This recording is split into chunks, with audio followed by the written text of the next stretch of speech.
Gente, hoje eu quero falar com vocês sobre um assunto que eu acho que é muito importante,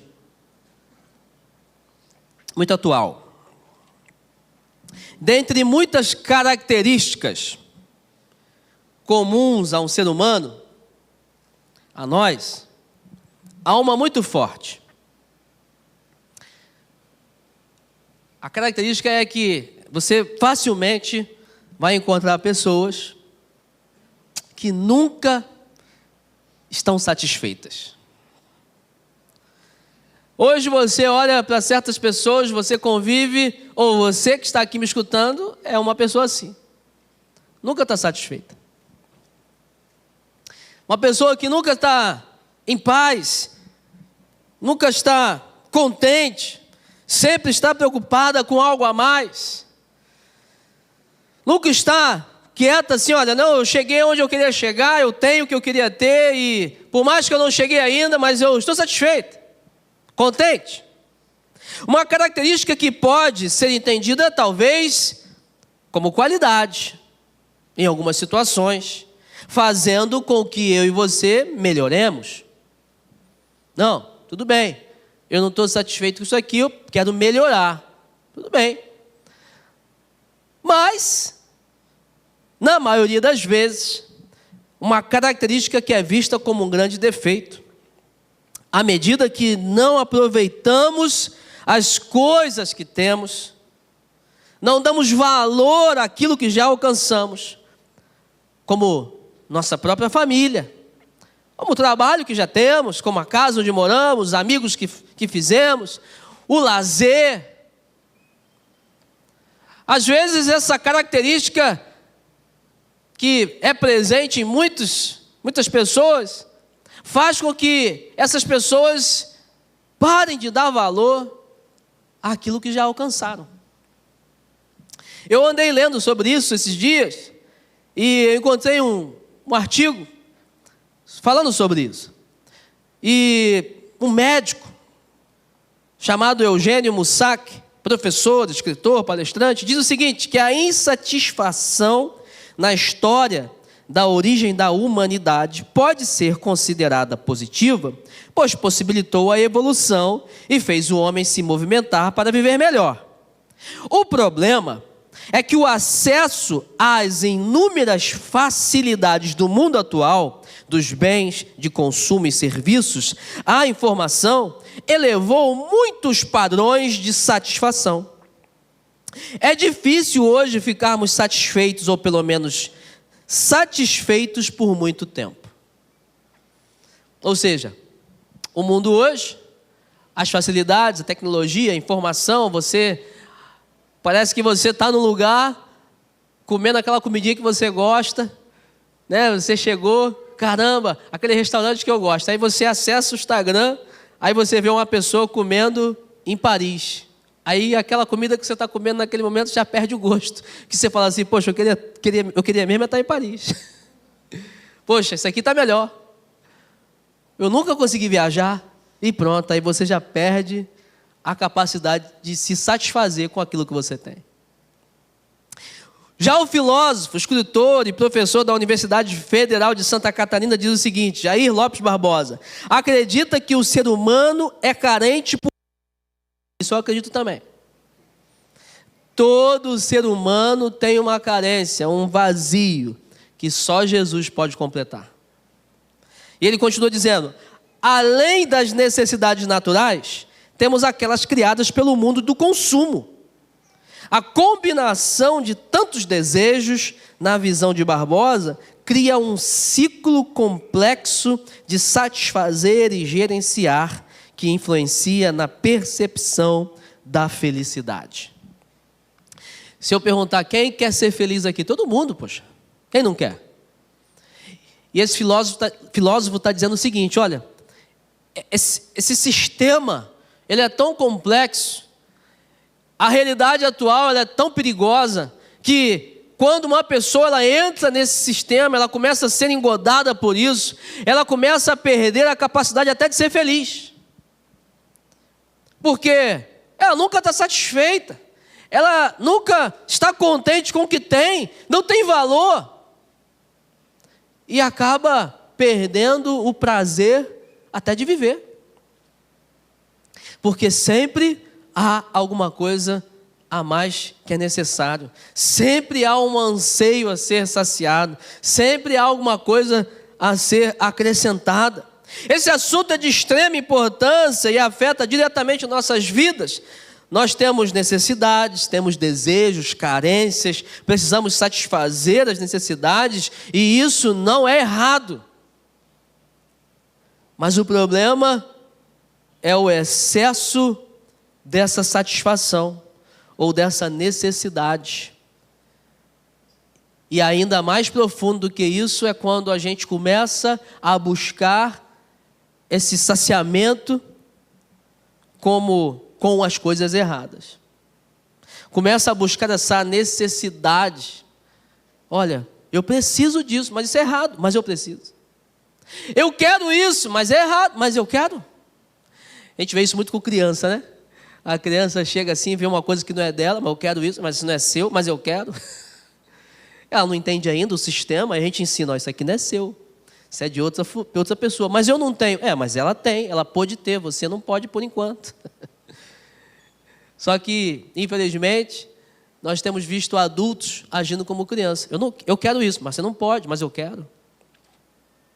E o problema é quando você pergunta, você quer por quê? Eu não sei, mas eu quero. Eu tenho necessidade, eu quero conquistar.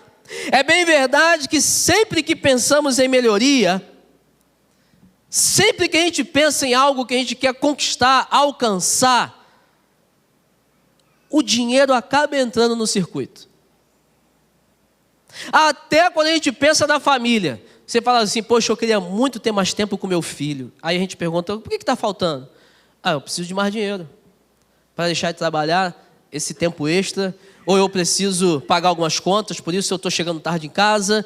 Eu preciso vender, eu preciso produzir. Dinheiro. Você precisa cuidar da saúde. Não tenho dinheiro para pagar plano de saúde. Ou se pago plano de saúde, na verdade não tenho tempo para ir no médico porque eu tenho que trabalhar. Mas porque eu preciso me organizar melhor. Aí você vai vendo que tem sempre uma questão financeira envolvida. Ou essa questão é verdadeira ou é criada de forma mentirosa. Mas é muito comum as pessoas jogarem a culpa para a falta de dinheiro ou para uma má administração do dinheiro, para resolver ou para dar desculpa da sua insatisfação. Nós precisamos de dinheiro? Precisamos. A igreja precisa do dinheiro para os projetos da igreja. A igreja não depende do dinheiro, ela depende de Deus, mas Deus usa o dinheiro. As nossas famílias precisam de dinheiro para comer, para pagar aluguel, para comprar uma casa, para estudar, para ir, para vir, para se divertir. O dinheiro está envolvido nas nossas vidas, isso é fato. O dinheiro é uma moeda de troca, tem seu valor e é necessário para muitas coisas. Por isso, fica uma pergunta: será que ir em busca do dinheiro, correr atrás do dinheiro, estudar, trabalhar, sonhar em ter um emprego melhor, sonhar em morar num lugar melhor, será que isso é pecado? Será que a gente olhar assim para nossas vidas e falar assim, olha, eu ganho X, eu queria ganhar 2X, será que isso é pecado? Será que a gente olhar e falar assim, poxa, eu queria tanto mudar esse carrinhozinho velho que eu tenho, queria tanto viajar para Paris, eu queria tanto proporcionar algo melhor para minha família, será que isso é pecado? Ou seja, precisar de dinheiro, correr atrás de um dinheiro, buscar dinheiro, será que é pecado? Querer uma vida melhor? E a Bíblia não diz que isso é pecado.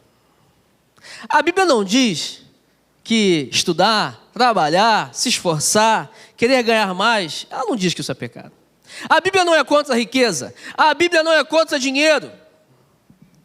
Temos necessidades, temos desejos. Deus mesmo falou, olha, se você for fiel, se vocês me honrarem, se vocês me buscarem, vocês vão comer o melhor dessa terra.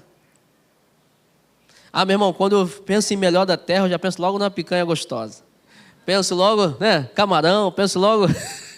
Ainda mais que ele falou, vocês vão comer do melhor dessa terra, pronto. Esse texto é para mim. Né? Eu gosto muito de comida, eu sou magrinho, mas eu gosto de comida. Poxa, E para comer a gente tem que ter dinheiro.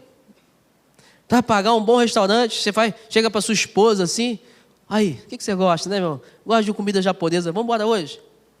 Pô, mas é caro, vamos embora. Tirar essa onda, né? Aí, é bom, precisa de dinheiro. Então não é pecado. Trabalhar, sonhar, ter objetivos, ganhar mais dinheiro, isso não é pecado. Então, como termos uma vida que agrada a Deus e ao mesmo tempo buscar melhorias, trabalhar, estudar, querer ganhar mais? Como a gente equalizar essa equação? Como termos uma vida longe do amor ao dinheiro, mas também como termos uma vida saciada em Deus, uma vida feliz, uma vida onde nós podemos dizer o seguinte: olha, estou onde eu quero estar, alcancei o que eu queria alcançar, olha, eu poderia ter mais, mas estou contente com o que tenho. Como a gente pode viver uma vida assim? Eu quero falar sobre isso com você hoje. Eu quero chegar ao patamar de dizer o seguinte: estou satisfeito sim, mas conformado não. Eu estou satisfeito, mas eu quero mais. Eu posso ter mais. Eu posso pedir mais, mas estou satisfeito. Estou contente com o que tenho, valorizo aquilo que eu tenho, valorizo o que eu conquistei. Eu uso fruto do meu trabalho, mas não há pecado em querer mais. Não há pecado em sonhar em ter mais. E por isso nós vamos ver o que a Bíblia fala para a gente. Abra sua Bíblia aí, por favor, em 1 Timóteo, no capítulo 6. Primeira carta do apóstolo Paulo ao jovem pastor Timóteo, no capítulo 6. E vamos ler a partir do versículo 6. 1 Timóteo, capítulo 6, a partir do versículo 6.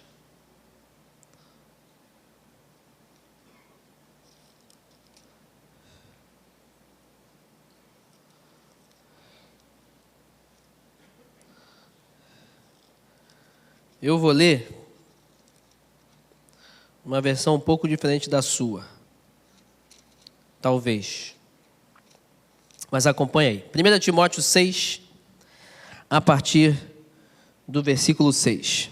Diz o seguinte: de fato, grande fonte de lucro é a piedade com o contentamento. Porque nada trouxemos para o mundo, nem coisa alguma podemos levar dele. Tendo sustento e como nos vestir, estejamos contentes. Mas os que querem ficar ricos caem em tentação, em armadilhas e em muitos desejos insensatos e nocivos, que levam as pessoas a se afundar na ruína e na perdição. Porque o amor ao dinheiro é a raiz de todos os males. E alguns, nessa cobiça, se desviaram da fé e a atormentaram a si mesmos com muitas dores. Mas você, homem de Deus, fuja de tudo isso. Siga a justiça, a piedade, a fé, o amor, a perseverança, a mansidão. Combata o bom combate da fé. Tome posse da vida eterna, para a qual você também foi chamado e da qual faz a boa confissão diante de muitas testemunhas. Diante de Deus, que preserva a vida de todas as coisas, e diante de Cristo Jesus, que na presença de Pôncio Pilatos fez a boa confissão, eu exorto você a guardar este mandato imaculado, irrepreensível, até a manifestação de nosso Senhor Jesus Cristo, a qual, no tempo certo, há de ser revelada pelo bendito e único soberano, o Rei dos Reis e o Senhor dos Senhores, o único que possui imortalidade, que habita em luz inacessível, a quem ninguém jamais viu, nem é capaz de ver. A Ele, honra e poder eterno. Amém. Exorte os ricos deste mundo a que não sejam orgulhosos, nem depositem a sua esperança na instabilidade da riqueza, mas em Deus, que tudo nos proporciona ricamente para o nosso prazer. Que eles façam o bem, sejam ricos em boas obras, generosos em dar e prontos a repartir, ajuntando para si mesmos um tesouro que é sólido, fundamento para o futuro, a fim de tomarem posse da verdadeira vida. Até aqui. Que Deus abençoe a sua palavra em nome de Jesus. Irmãos, Paulo aqui dá uma orientação para Timóteo, pastor da igreja em Éfeso, falando sobre algo muito importante, sobre isso, sobre satisfação, sobre contentamento, sobre dinheiro, sobre riqueza, sobre a busca pela riqueza, sobre os perigos. Ele, na verdade, vai ensinar a gente como lidar com essas questões. E ele reconhece que nós temos necessidades a serem satisfeitas. Mas ele fala o seguinte: olha, cuidado porque muitas das vezes é isso que afasta as pessoas de Jesus. É isso que afasta as pessoas de Deus. E hoje eu quero falar com você sobre como nós podemos então buscar sim melhorias, mas tomarmos cuidado para não cairmos na cilada dessa busca pela satisfação e busca pelo dinheiro, pelas melhorias, pelas conquistas que nós precisamos e queremos na vida. E a primeira coisa que eu vejo aqui para que isso aconteça é que eu e você precisamos entender, e não só basta entender, mas viver com a convicção de que um dia todas as riquezas terão um fim. Versículo 7 diz: pois nada trouxemos para esse mundo e dele nada podemos levar. Irmãos, isso é óbvio. Embora muitas coisas que são óbvias não são vividas por nós. É fato, você sabe que nós vamos morrer um dia, ou Jesus vai voltar antes da gente morrer, e nós não vamos levar as coisas deste mundo.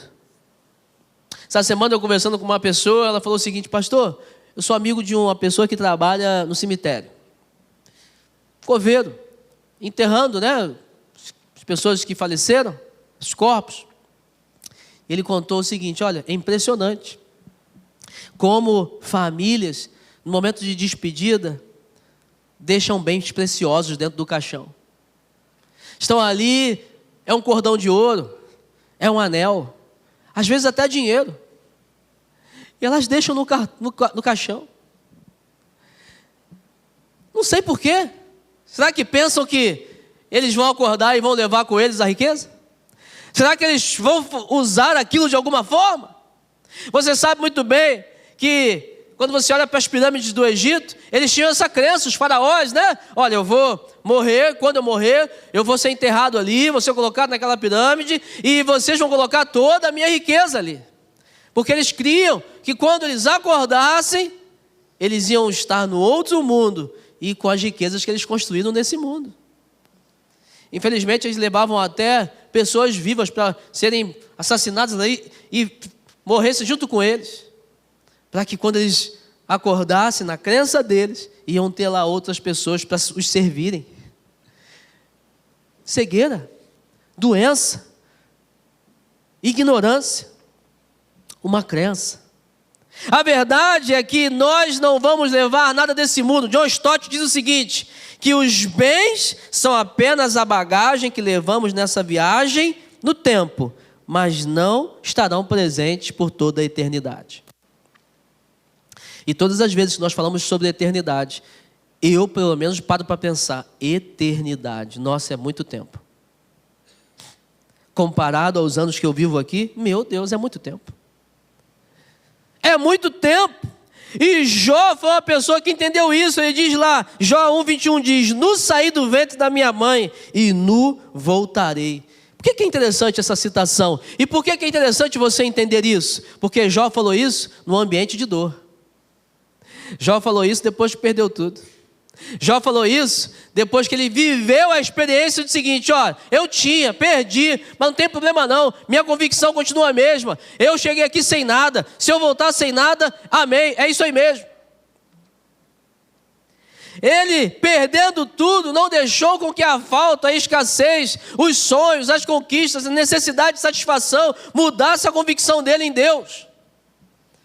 E quantas pessoas talvez até têm coisas, mas por serem insatisfeitas, estão mudando suas convicções, seus princípios, se esquecendo de Deus, porque estão querendo conquistar coisas que não serão para a eternidade, que não levarão para toda a eternidade. Às vezes, corremos desesperadamente atrás daquilo que não podemos acumular permanentemente. E acabamos passando nossas vidas, o texto diz, de forma atribulada. Não tendo tempo para Deus, não tendo tempo para a família, não tendo tempo para nós mesmos. Não tendo um tempo saudável para refletir, para olhar para as coisas e analisar como está a nossa vida. E quando morrermos, não poderemos levar nada daquilo que conquistamos nesse mundo. Essa fala não é para você desistir de conquistar, não é para você desistir de lutar, não é para você desistir de sonhar, mas é para você viver entendendo que tudo aquilo que você conquistou aqui, você não vai levar não, vai ficar. O que você vai levar daqui são as suas boas obras, são as obras em Deus que você realizar, são os feitos em Jesus que você realizar. Esses sim, essas obras, isso você vai levar. 1 Coríntios 3, Paulo fala o seguinte, que um dia nossas obras serão provadas pelo fogo, passarão pelo fogo.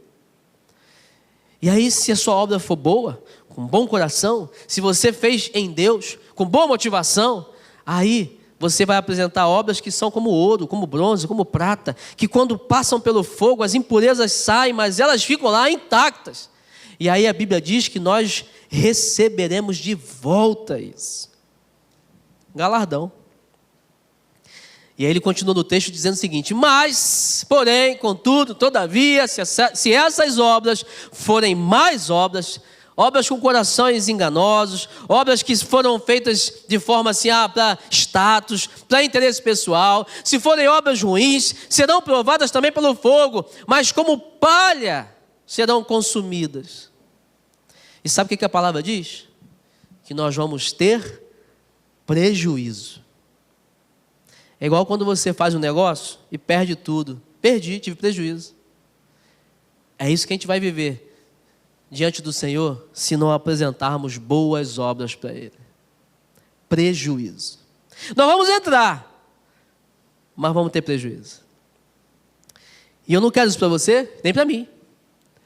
Por isso que você precisa viver com essa convicção. Dinheiro é bom? É. Casa nova é bom? Boa? É. Emprego, viagem, conquista, tudo isso é bom. Mas um dia isso acaba. Mas um dia isso fica. E nós precisamos pensar, o que nós vamos levar para toda a eternidade? Quais as obras que nós temos feito que vão perdurar por toda a eternidade? Segundo lugar, para que eu e você não caiamos nessa cilada da busca por satisfação desenfreada, por dinheiro, por conquistas, nós precisamos ficar satisfeitos plenamente com aquilo que possuímos hoje. Contente. Versículo 8 vai dizer, por isso, tendo o que comer e com o que vestir, estejam com isso satisfeitos. Interessante que Paulo aqui fala sobre alimento, vestimenta, condições básicas. Poderia falar sobre abrigo, poderia falar sobre família, ele poderia falar sobre várias coisas, mas ele vai ali aos rudimentos da existência. Ei, você está comendo, você está vestindo, caramba, que legal, vai à luta. Você tem as ferramentas básicas para ir à luta, meu irmão. Vai conquistar, mas esteja contente com aquilo que você já tem. Porque tudo aquilo que vai além daquilo que é necessário, o português vai classificar como supérfluo. É necessário isso aqui? Não, então é supérfluo, você pode viver sem. Olha, isso aqui é necessário mesmo? Não, então você pode viver sem.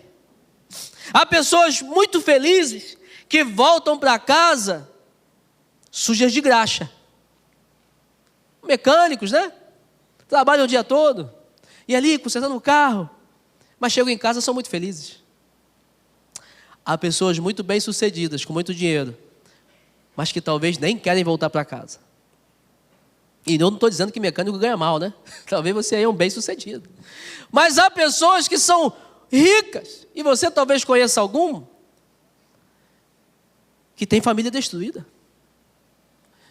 Que tem uma família totalmente perdida, Um prato de hortaliças é melhor do que um banquete onde há contenda. E a palavra de Deus vai dizer o seguinte: melhor é o pouco havendo temor do Senhor, do que a grande tesouro onde há inquietação. A Bíblia é muito clara. Ela não é contra a riqueza. Ela não é contra a abastança. Mas ela sabe, Deus sabe, que há riscos, perigos, que há ciladas envolvendo a nossa paixão pelo dinheiro. O nosso amor pela conquista, necessidade de satisfação. A riqueza de um homem é diretamente proporcional ao número de coisas sem as quais ele é capaz de viver. A riqueza de um homem é diretamente proporcional ao número de coisas sem as quais ele é capaz de viver. Faz uma análise aí. O que você não pode abrir mão hoje na sua vida? Deus? Não posso. Saúde? Se eu não tiver saúde, eu não vivo. Saúde é muito importante. Família? Os amigos? Coisas de valor. Coisas que eu não posso abrir mão. Então, são nessas coisas que estão a minha felicidade. São nessas coisas que estão a minha riqueza. É nisso aqui que eu preciso me agarrar. Tenho Deus, tenho saúde, tenho amigos, família. Eu tenho um trabalho. Eu tenho muitas riquezas. Por isso é que Paulo vai falar: ei, esteja satisfeito. Esteja contente. Você pode sim ir em busca de mais coisas, mas esteja satisfeito com aquilo que você tem. Esteja contente. Porque você precisa fazer uma reflexão e fazer uma separação entre desejos e necessidade. Você sabe que a Bíblia vai falar para a gente que Deus ele tem um compromisso com a gente. Ele mesmo falou: eu tenho um compromisso com vocês. De quê? De saciar as nossas necessidades. Não os nossos desejos.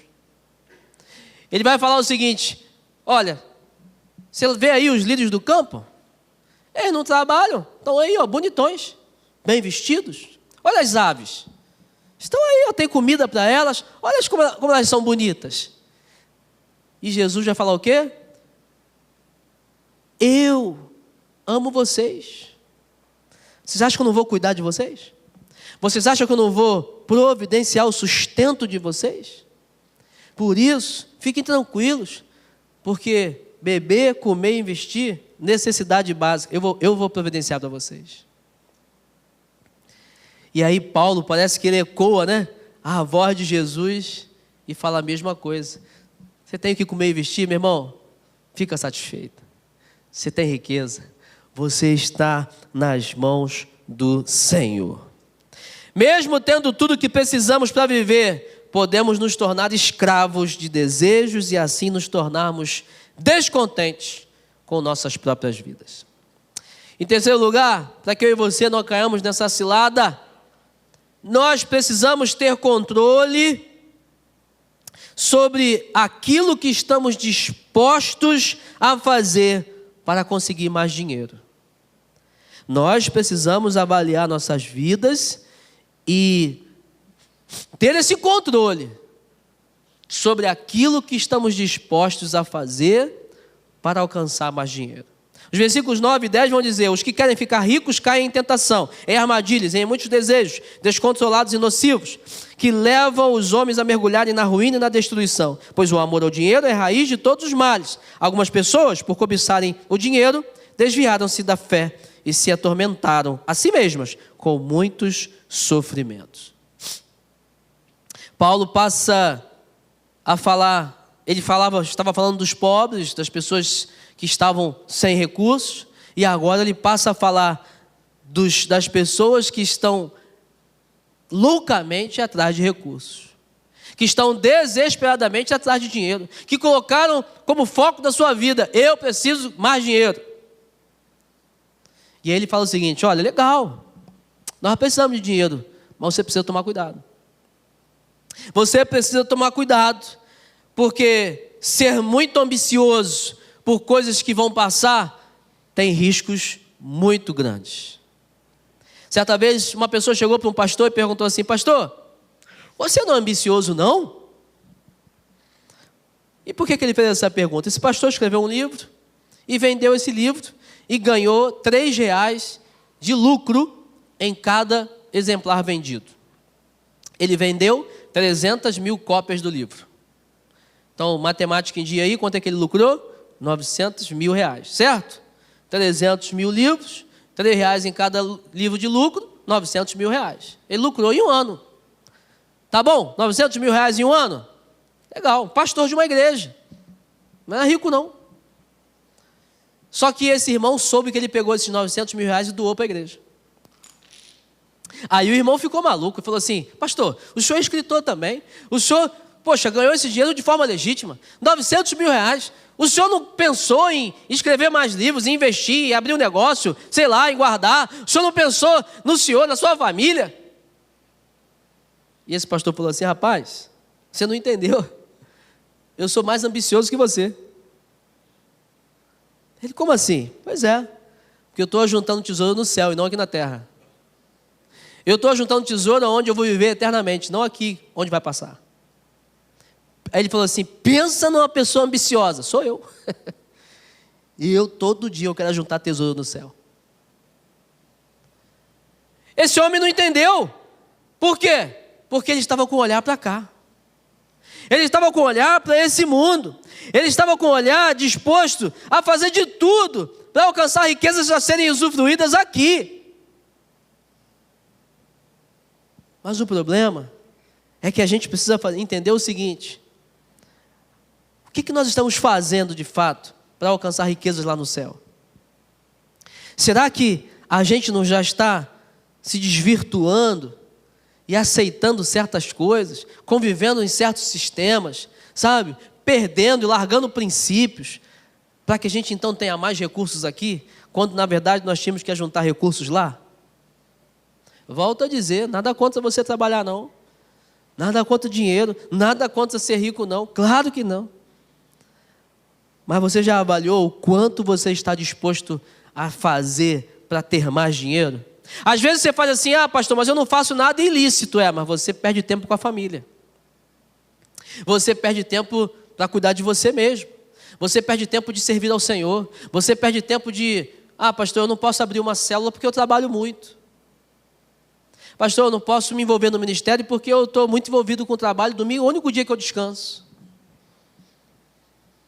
Talvez você não está entendendo que aquilo que você está fazendo está te tirando do principal foco que Deus tem para você. A riqueza não é uma maldição em si, nem a pobreza uma bênção. Claro, ser rico não é pecado, nem ser pobre uma virtude. O que a palavra de Deus ensina é que é devido, é aconselhado que vivamos em piedade ou de forma piedosa. Como é que é isso? Íntegra, de acordo com a vontade do Senhor, espelhando Jesus, com contentamento. E a palavra de Deus, na verdade, está alertando a gente para que a gente não seja ambicioso demasiadamente aqui, por um período curto de tempo, enquanto a gente vai passar toda a eternidade com o Senhor, usufruindo das coisas que construímos aqui. Lucas 12:15, Jesus fala: cuidado, fiquem de sobreaviso contra todo tipo de ganância.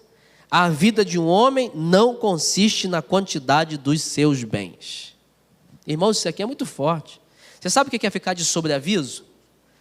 Você que é militar, talvez você que trabalha em plantão, a pessoa fala assim: ó, fica de sobreaviso. Você tem que ficar atento, com o telefone aqui, você está, toda hora, a qualquer momento você pode ser acionado, você é responsável por alguma coisa. Jesus fala assim: ó, fica, meu irmão, atento. Cuidado com isso. Vida vigilante. Por quê? Porque a vida de um homem não consiste naquilo que ele tem nas mãos. A ganância é perigosa.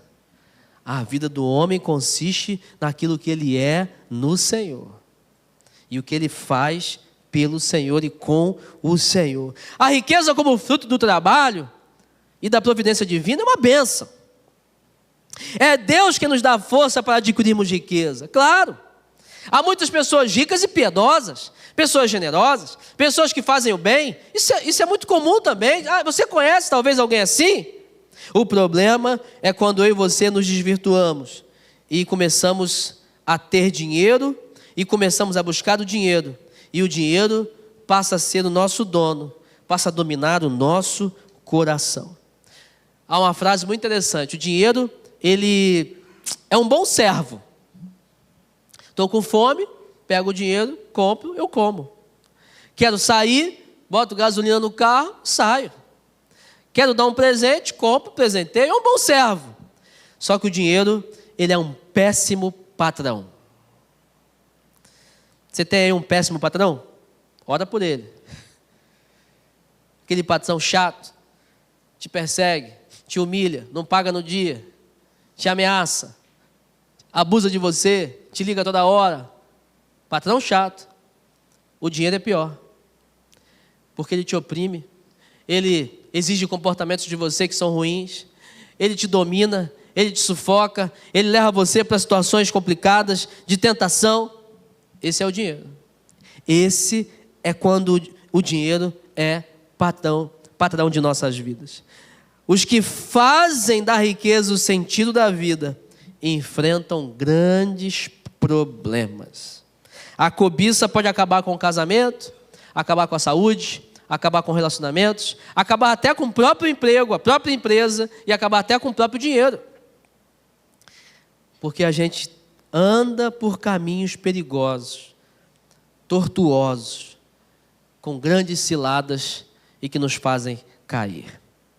Por isso, muito cuidado, que eu e você possamos valorizar o dinheiro, sim, mas entender que ele não pode ser o nosso patrão, ele é o nosso servo, para que eu e você não caiamos nas ciladas das buscas por coisas melhores em nossas vidas. Em quarto lugar, o que nós precisamos fazer? Amar as pessoas e a obra de Deus mais do que o dinheiro, posses e prazer. Esse é um grande teste para a igreja. Amar as pessoas, a Deus e a obra de Deus mais do que dinheiro e os prazeres desse mundo. Versículo 11, Paulo vai falar: você, porém, homem de Deus, aí você entenda, mulher de Deus, você também, igreja, fuja de tudo isso e busque a justiça, a piedade, a fé, o amor, a perseverança e a mansidão. Combata o bom combate da fé, tome posse da vida eterna, para a qual você foi chamado e fez a boa confissão na presença de muitas testemunhas. Sabe qual é o problema muitas vezes, gente? A gente olha para a vida de Paulo, de Timóteo, e às vezes a gente pode pensar assim: mas a vida deles era diferente. Eles não pagavam o aluguel que eu pago. Eles não tinham o carro que eu tenho. Não tinha Maldivas para viajar, né, pastor? Não tinha tanto aniversário assim para a gente ir para dar presente. Pastor, não tinha comidinha japonesa ali, né? Rodízio, tá caro. Pastor, a vida era outra. Tudo bem, a realidade da sociedade era outra, mas os desejos, as necessidades, eram as mesmas. Tinha também governo aí cobrando imposto, e caro. Tinha também gente que oprimia, tinha gente que tomava casa, tinha gente que matava. Tinha também realidades complicadas. Por isso, eu e você precisamos avaliar o seguinte: a vida cristã, ela sempre vai ser norteada pelos mesmos princípios. E Paulo aqui fala o seguinte, olha, ele dá imperativos fortes aqui para Timóteo: foge, meu irmão, segue a vida com Deus, milita, toma posse da salvação que você tem. Ser cristão não é viver uma vida passiva à espera de milagre, não, e sim uma vida ativa de avanço, movimento, conquista, realizações. Essa é a vida cristã. Nosso chamado é para sermos testemunhas e pescadores de homens. Que aventura! Quando Jesus chama Pedro, ele fala assim: vamos ser pescador de homens, meu irmão. Imagina o Pedro pensando assim: rapaz, que negócio deve ser esse? Mas eu estou dentro. Deve ser um negócio louco. Esse cara fez uma pesca aí maravilhosa, pescou peixe pra caramba. Não, eu quero viver esse negócio aí com esse cara. Quero viver essa aventura. E Pedro viveu uma baita aventura. O problema é que eu e você talvez não estamos mais querendo viver aventuras com Deus. Nós estamos querendo viver a vida do mundo mesmo. Um trabalho tranquilo, ganhar um saláriozinho no mês, poder ter um carrinho, uma casa boa. Nada contra isso. Mas Deus está chamando a gente para mais. Deus está chamando a gente para desafios. Deus está chamando a gente para ministérios, para lideranças, para pastoreio. Deus está chamando a gente para botar a cara e falar assim, ó, eu creio nisso aqui, meu irmão. Você precisa de Jesus. Eu tenho uma palavra para você. Deixa eu orar pela tua vida. Eu sou aqui embaixador do Senhor. Eu sou um profeta de Deus aqui na tua vida. Deus está chamando a gente para a gente se posicionar. Aventura. E às vezes nós estamos indo no sentido que o mundo também está indo, querendo saciar os desejos dessa vida. Por isso que a Bíblia vai falar para a gente, ei, ame a Deus, ame as pessoas, ame a obra do Senhor. Foge do padrão do mundo, foge dessa loucura, dessas conquistas, desse negócio de ter, que às vezes você está querendo ter um negócio, porque aquela frase que talvez você conheça, né? Você quer comprar uma coisa que você não precisa, que não pode pagar, para mostrar para a gente que nem gosta de você. Você quer ir para lugares que não precisa ir, só porque você viu alguém ir, mas não vai mudar nada na sua vida. Aí você se lasca todo, você se endivida, paga em 10 vezes, não, paga em 60 vezes no cartão, mas você tem. Mas Paulo está falando o seguinte, olha, a grande verdade é que nós temos uma outra missão, fazer discípulos de Jesus. Nossa ambição deveria ser essa, ir atrás de pessoas que ainda não têm Jesus, e falar para elas assim, olha, ei, Jesus te ama, posso orar pela tua vida? Posso ser uma bênção na tua vida? Eu tenho uma mensagem que pode transformar completamente a sua vida. E em quinto e último lugar, nós precisamos seguir esse último conselho que Paulo vai dar. Compartilhar o que possuímos com as outras pessoas. Interessante que todas as vezes que eu leio esse texto, e talvez você leia esse texto também, nós somos tão apegados ao dinheiro, né? Não estou generalizando, mas assim, falando da humanidade, né? As pessoas são tão apegadas ao dinheiro que quando você escuta uma coisa dessa, talvez a primeira coisa que você pensa é compartilhar dinheiro. Né? Você precisa compartilhar o que tem. Você pensa, poxa, mas eu vou dar o dinheiro? O que você tem? Ele vai falar no versículo 17, ordene aos que são ricos no presente mundo que não sejam arrogantes, nem ponham sua esperança na incerteza da riqueza, mas em Deus, que de tudo nos provê ricamente para a nossa satisfação. Ordene-lhes que pratiquem o bem, sejam ricos em boas obras, generosos e prontos para repartir. Dessa forma, eles acumularão um tesouro para si mesmos, um firme fundamento para a era que há de vir, e assim alcançarão a verdadeira vida. Paulo não ataca os ricos, não fala assim, então você não pode ser mais rico, meu irmão, dá tudo. Não, ele não está falando isso. Até porque a Bíblia, ela prega para a gente a lei da semeadura. Quando a gente planta, nós colhemos. Então, se você planta generosidade, você colhe o quê? Generosidade. Se você planta compartilhamento, você colhe compartilhamento. É uma lei que prega sobre isso, que rege isso. E nós acreditamos que servo de Deus que é generoso, ele não é igual represa, que retém tudo para ele. Não, ele é rio. Como é que funciona o rio? Está sempre recebendo e mandando, recebendo e mandando. Deus olha para a pessoa e fala assim, rapaz, como você é generoso, rapaz. Então eu vou te dar mais. Porque você é generoso. Você abre a mão, você dá, você compartilha. Só que, às vezes a gente pensa assim, poxa, isso se resume a dinheiro? Não. Poxa, abraço, uma companhia, palavra de fé. Poxa, você está com a pessoa ali nos piores momentos. Você dá o melhor que você tem, seu tempo. Se você tem conhecimento, compartilha conhecimento. Se você tem cultura, compartilha cultura. Se você tem, técnicas ali para melhorar certas coisas, compartilha isso. O que você tem de bom? Qual é a riqueza? Não, minha família é a minha riqueza. Então ensina outras pessoas a terem famílias assim também. Nós temos aqui na igreja cursos da família, por exemplo, homem ao máximo, mulher única, casados para sempre. Talvez você que está aqui tenha uma família linda, você podia estar dando esses cursos aí para a gente. Sendo exemplo de homem, de mulher, de casamento. É o que você tem de riqueza. Talvez você poderia estar falando o seguinte: olha, eu sou muito bem sucedido nessa área aqui. Começa a ajudar pessoas. Compartilha. Oferece. Esteja disposta a caminhar mais uma milha com as pessoas que talvez estão cansadas. Sabe? Infelizmente, há muitas pessoas depositando suas certezas e confianças nas riquezas. Quando Deus fala o seguinte: olha, muito cuidado. Deposite a certeza em mim. Deposite sua esperança em mim. Porque sua riqueza hoje ela existe, amanhã ela pode acabar. Tudo que você tem pode desmoronar de um dia para o outro. Nós temos o exemplo de Jó. Mas vai falar com aquelas famílias do tsunami aí que perderam tudo num dia. Acabou tudo. Terremoto. Um assalto. Acabou. Vai falar com uma família que perdeu um filho por um acidente de carro. Acabou, meu irmão. Caramba. A vida parece que, poxa.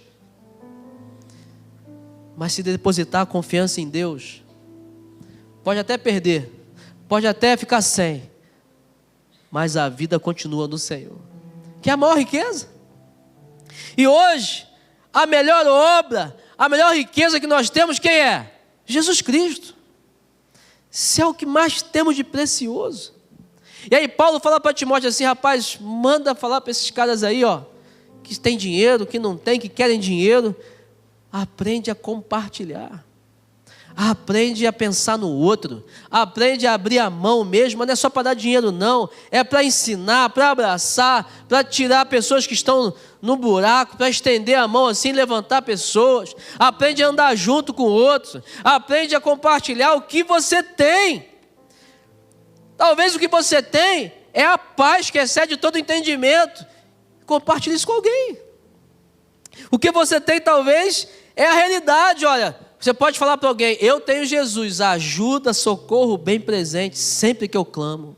É isso que eu posso compartilhar com você. Talvez você vai compartilhar a única provisão que você tem. Eu só tenho isso aqui, mas tem gente que tem menos. Compartilha. Talvez você vai compartilhar uma alegria mesmo. Olha, o que eu posso compartilhar com você é uma alegria que eu tenho, que é só Jesus que pode dar. A esperança, a fé, a salvação que você tem. E aí sim você vai ver o quão rico você é por ter aquilo que ninguém pode te tirar.